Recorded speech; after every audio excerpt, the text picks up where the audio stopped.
ശ്രീമാനിലേക്ക് ഏവർക്കും സ്വാഗതം. ഇന്ന് ഞാനിവിടെ അവതരിപ്പിക്കാൻ പോകുന്നത് ആലപ്പുഴയുടെ വികസനത്തിൽ വളരെ പ്രധാനപ്പെട്ട പങ്ക് വഹിക്കാൻ സാധ്യതയുള്ള ആലപ്പുഴയിലെ ഏറ്റവും പഴക്കമുള്ള പാലമായ പഴയ ചുങ്കപ്പാലത്തിൻ്റെ സ്ഥാനത്ത്, അതൊരു മുപ്പാലമായിരുന്നു. അതിൻ്റെ സ്ഥാനത്ത് നമ്മുടെ കടപ്പുറത്ത് പഴയ മുപ്പാലം പൊളിച്ച് നാൽപ്പാലം പണിതതുപോലെ ഈ പ്രദേശത്തും ഒരു നാൽപ്പാലം ഉണ്ടാകണം എന്നുള്ളതാണ് ഞാനിവിടെ അവതരിപ്പിക്കുന്നത്.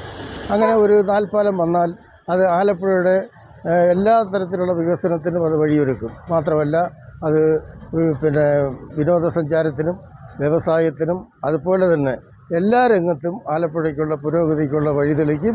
അതിൻ്റെ കാര്യങ്ങളിലേക്ക് കടക്കുക.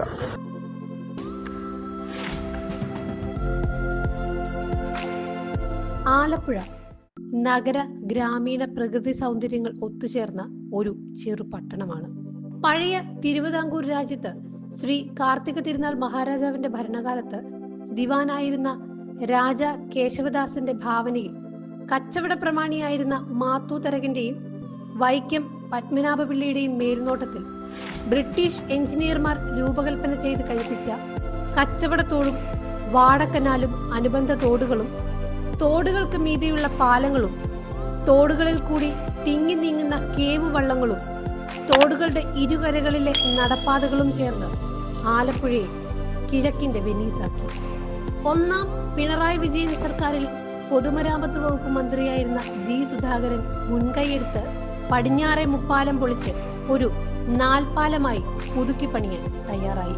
മികച്ച എഞ്ചിനീയറിംഗ് രൂപകൽപ്പനയിൽ പാലം നിർമ്മാണം പൂർത്തിയായി, ഉദ്ഘാടനവും കഴിഞ്ഞു. ഇനി വേണ്ടത് ഇതേ മാതൃകയിൽ മുൻപ് വികൃതമായി നിർമ്മിക്കപ്പെട്ടു പോയ പഴയ ചുങ്കം മുപ്പാലത്തിന്റെ സ്ഥാനത്ത് പുതിയൊരു നാൽപ്പാലമാണ്. ചുങ്കം കിഴക്ക് പിള്ളാത്തുരുത്തി ഏരിയയിലെ ഈ വികസനം എന്ന് പറയുമ്പോൾ നമ്മുടെ ഈ ചുങ്കപ്പാലം മുതലുള്ള വികസനം പറഞ്ഞാൽ ചുങ്കപ്പാലത്തൊരു നാൽപ്പാലം വരികയും അത് കണക്ക് തന്നെ രണ്ട് സൈഡിലൂടെ റോഡുകൾ വരികയെങ്കിൽ നമുക്ക് ഇവിടെ വരുന്ന ടൂറിസ്റ്റുകൾക്ക് വരികയും തിരിച്ചു പോവുകയും ചെയ്യാൻ പറ്റും. ഇപ്പോൾ ഒരു 9 മണി ആക്കിയ സമയമാകുമ്പോൾ ഇവിടെ മൊത്തം ബ്ലോക്കാണ്. കാരണം ഈ റോഡ് സൗകര്യം കുറവായതുകൊണ്ടാണ്. ഇത് രണ്ട് കരകളിൽ റോഡ് വരുവാണെങ്കിൽ നമുക്ക് വേണമെങ്കിൽ വൺ വേ ആക്കാം, അല്ലെങ്കിൽ രണ്ട് സൈഡിൽ കൂടെ അത്തരം വാഹനങ്ങൾ പോകുമ്പോൾ അത്തരം തിരക്കുകൾ കുറഞ്ഞ് നമുക്ക് സുഗമമായുള്ള യാത്രയും അത് കണക്ക് തന്നെ ഇതിനോടനുബന്ധിച്ച് നേരെ ഈ റോഡ് നേരെ ചെന്ന് കയറുന്ന ഇവിടെ ഒരു പാലം ഒരു സാങ്ഷനായി കിടക്കണം. അതും കൂടെ വന്നു കഴിഞ്ഞാൽ വളരെയേറെ വികസനം. കാരണം നമുക്ക് കിഴക്കോട്ട് കോട്ടയത്തൊക്കെ പോകാനായിട്ട് വളരെ തുച്ഛമായ സമയങ്ങൾ ഇപ്പോൾ പോകുന്നതിന്റെ പകുതി സമയങ്ങൾ കൊണ്ട് എത്താൻ സാധിക്കും. പാലം സാധ്യമായാൽ അത് നിർദ്ദിഷ്ട ചുങ്കം കുപ്പപ്പുറം റോഡും കിഴക്കൻ ബൈപ്പാസുമായി ബന്ധിപ്പിക്കുന്നതിനും ഇവിടെ നിന്നും തെക്കോട്ട് അമ്പലപ്പുഴ തോടിന്റെ തീരം ചേർന്ന് കൊട്ടാരം തോട് വഴി ഒരു മേൽപാത നിർമ്മിച്ചാൽ KSRTC ബസ്സുകൾക്ക് സ്റ്റാൻഡിൽ നിന്നും കിഴക്കോട്ട് വന്ന് ഈ റോഡ് വഴി തെക്കോട്ടുള്ള സർവീസുകൾക്ക് കൊട്ടാരപ്പാലം ജംഗ്ഷനിൽ വന്ന് തിരിഞ്ഞു പോകുന്നതിന് കഴിയും. അപ്പോൾ കിഴക്കും പടിഞ്ഞാറും ഓരോ നാൽപ്പാലങ്ങളുമാകും. നേരത്തെ ഇവിടെ 3 പാലങ്ങളുണ്ടായിരുന്നു. ഇപ്പോൾ അത് പൊളിച്ചു മാറ്റി 2 പാലമായിട്ട് നിൽക്കുകയാണ്. ഇക്കരയിൽ നിന്ന് കയറിയാൽ നേരെ അക്കരയിൽ എത്താനുള്ള സൗകര്യം ഉണ്ടായിരുന്നു. ഇപ്പോൾ അതെല്ലാം മാറി പല പാലങ്ങൾ കയറിയാലേ അങ്ങോട്ട് പോയിട്ടുള്ളൂ. അത് തന്നെയല്ല, ആലപ്പുഴ ടൗണിൻ്റെ വികസനം അവിടം വരെ വന്ന് നിൽക്കുകയാണ്.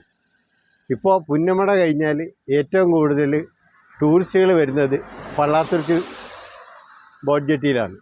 അതുകൊണ്ട് 2 കരയും ഏതാണ്ട് 8ഓളം വാർഡുകൾക്കും അത് പ്രയോജനപ്പെടും. അവിടെ ഒരു നാൽപ്പാലം വരുന്നത്. ഇപ്പോൾ മുമ്പ് കടപ്പുറത്തുണ്ടായിരുന്ന മുപ്പാലമാണ് ഇപ്പോൾ നാൽപ്പാലം ആക്കിയത്. അതേ മാതൃകയിൽ തന്നെ ഇവിടെയും ഒരെണ്ണം ഉണ്ടാക്കിയാൽ വളരെയധികം വികസനം ഈ മേഖലകളിലേക്ക് വരും.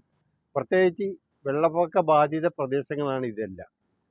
അവിടെയൊക്കെ രക്ഷപ്പെടുകയും ചെയ്യും, ധാരാളം ടൂറിസ്റ്റുകൾ വരികയും ചെയ്യും. ഈ നിർമ്മാണം നഗര സൗന്ദര്യത്തിന് മാറ്റുകൂട്ടും. നഗരമധ്യത്തിൽ കൂടി ഒഴുകുന്ന തോടുകളിൽ ശിക്കാരവള്ളങ്ങളുടെ സഞ്ചാരം സാധ്യമാക്കും. വിനോദസഞ്ചാരത്തിന് പുതിയ മാനങ്ങൾ തെളിയും. അല്പം കൂടി ശ്രദ്ധിച്ചാൽ പഴയ ഏതെങ്കിലും ഒരു വലിയ കയർ ഫാക്ടറി ഏറ്റെടുത്തും കനാൽ തീരങ്ങൾ വൃത്തിയാക്കി സംരക്ഷിച്ചും ആലപ്പുഴയെ ഒരു ഓപ്പൺ സിനിമ സ്റ്റുഡിയോ ആയി മാറ്റുന്നതിന് കഴിയും. പ്രഖ്യാപിത പരിപാടി പോലെ ജില്ലാ കോടതി പാലം നവീകരണവും നിർദ്ദിഷ്ട ഗതാഗത ഹബ്ബ് നിർമ്മാണവും പൂർത്തിയായി കഴിഞ്ഞാൽ പിന്നാലെ ചുങ്കം കേന്ദ്രീകരിച്ച് ഒരു നാൽപ്പാലം കൂടി ഉണ്ടായാൽ ആലപ്പുഴ കിഴക്കിന്റെ പുത്തൻ Venice, the new Venice in the east ആകും. മാത്രമല്ല സഞ്ചാരികൾക്ക് ഈ ലോകത്തെ ഒരു പുത്തൻ പറുദീസ, new paradise in the world ആകും. സിനിമ നിർമ്മാതാക്കൾക്ക് ഒരു തുറന്ന സ്റ്റുഡിയോയായും ആലപ്പുഴ മാറുമെന്നതിൽ തർക്കമില്ല.